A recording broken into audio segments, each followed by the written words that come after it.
أعوذ بالله من الشيطان الرجيم بسم الله الرحمن الرحيم الحمد لله رب العالمين الصلاة والسلام على رسول الله محمد وآله وصحبه أجمعين السلام عليكم ورحمة الله وبركاته خير الكنر الله سبحانه وتعالى خير المشلار نصيب etsin Kur'an-ı Kerim'de Allah Teala bir ayetini indire Euzu billahi mineşşeytanirracim Ete'muruna en-nase bil birri ve tensevne enfusakum ve entum tetlunel kitabe efele ta'qilun Yani siz özünüzden kullarınızda kitap bulatırıp, kitaptan okuyturup, Allah Teala'nın hükümlerini okuyturup, kişilerge izgilik dediysiniz de özünüzün şu koşkanını, şu kitapta koşkanını, Allah Teala'nın sözlerinde koşkanını ütenmişsiniz.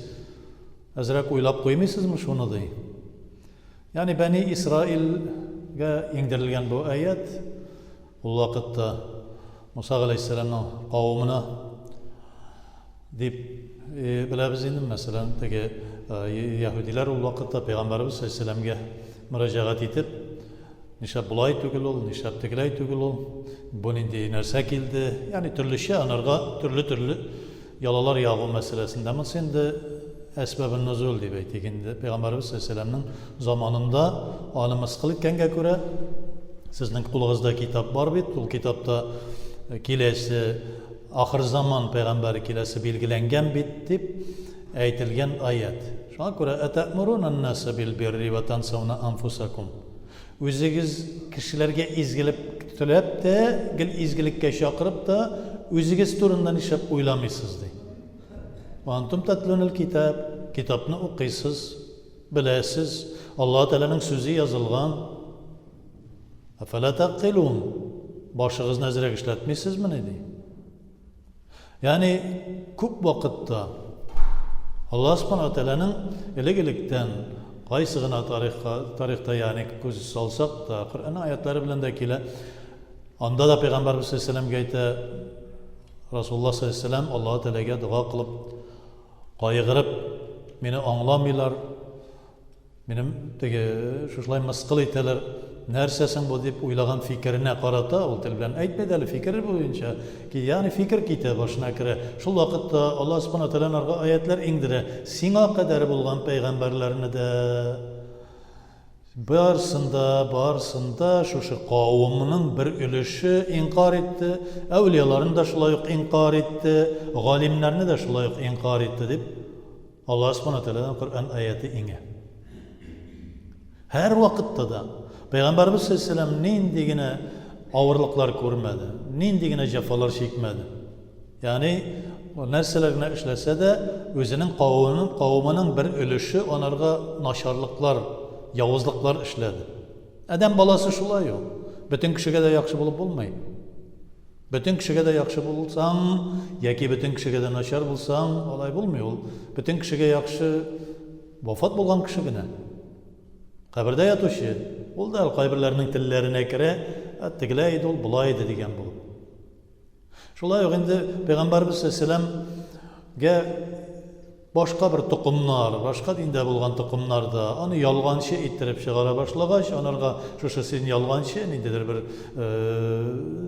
naşar yolda biz ışanmıyız, biz özümüzden ata babalarımızdan gelgen yolunda kalabız deyip söylengenden sonra Allah subhanahu wa ta'ala onlarga müracaat edip Ete'muruna en-nase bil birri deyip şuşlay indirgen.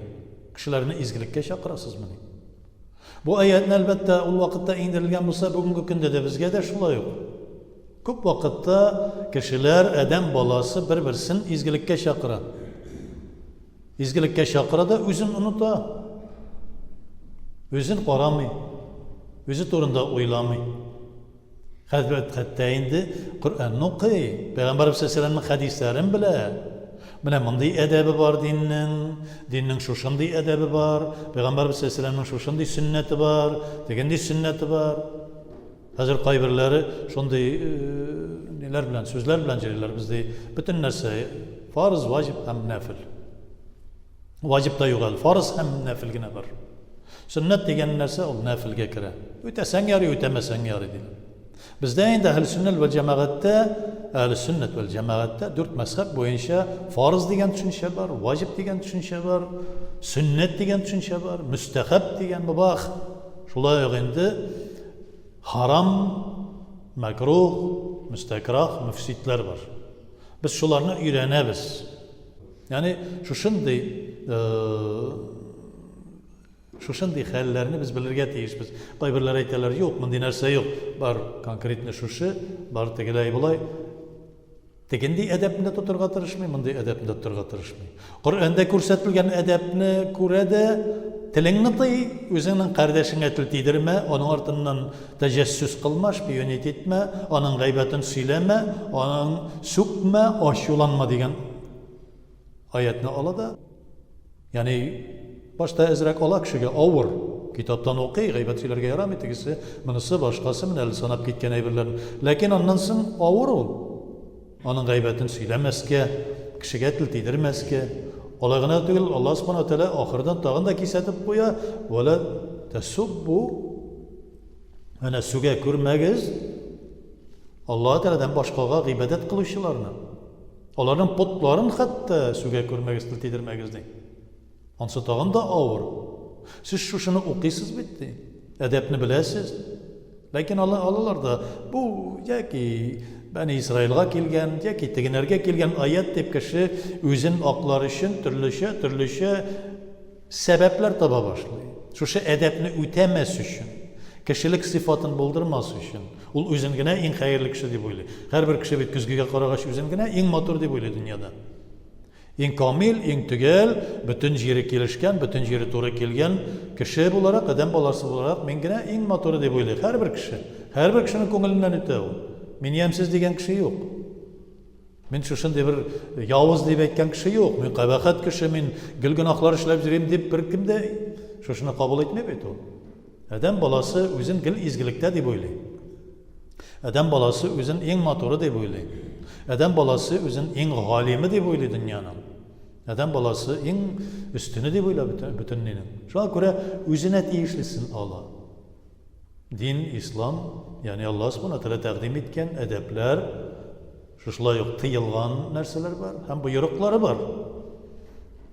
Shunda atamuruna an-nasa bil birri va tansawna anfusakum.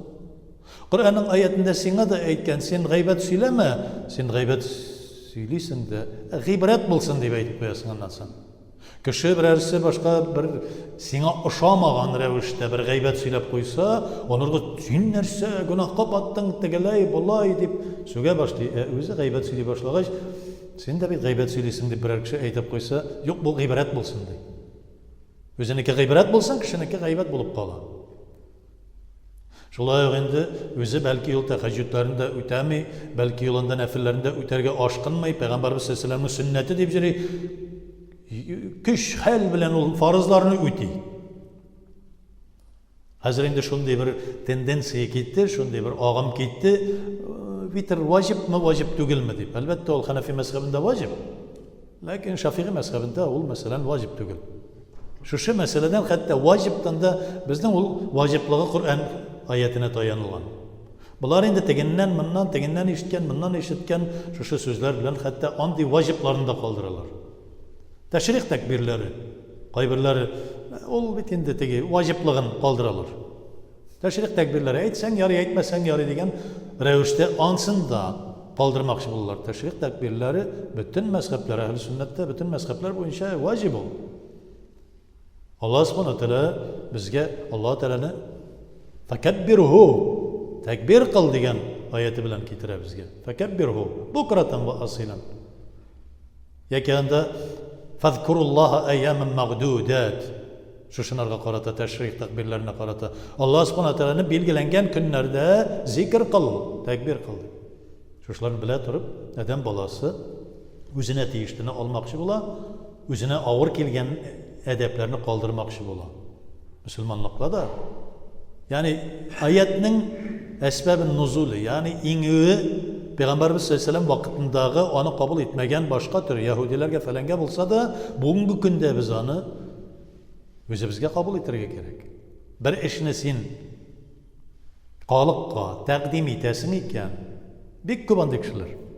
Әле намазның ны хәрефен аңламый, әле ул уразаның у хәрефен белми, башкасын белми, инде ул кешеләрне өйрәтә башлый. Тегендә чыга, булай эшләде, монда килә, тегелә эшләде. Фәлән анда бит хәзрәт шулай дип әйтте, фәлән имам шулай дип әйтте, фәлән галим кеше бит ул дип, укыган кеше бит, ул бер нәрсә белми дип. Мин беләм дип кешеләрне өйрәтә башлый. Ләкин үзен оныта. Үзе шуны үтәми. Үзе үти дә белми. Чөнки бер намаз укыр өчен генә фарыз дигән төшенчәне белергә кирәк, ваҗиб дигән төшенчәне белергә кирәк, сөннәт дигән төшенчәне белергә кирәк, мустахаб дигән төшенчәне белергә кирәк, мубах дигән шушлай ук харам, мөфсид, намазның мөфсидләре бар, мәкрухлары бар, бөтенесен белергә кирәк. Бер намаз укыр өчен, алай гына түгел, тәһарәт алыр өчен дә шулай ук. Тәһарәтнең син фарызларын белмәсәң, сөннәтләрен белмәсәң, мәкрухларын белмәсәң, әдәпләрен белмәсәң, ничек тәһарәт аласың?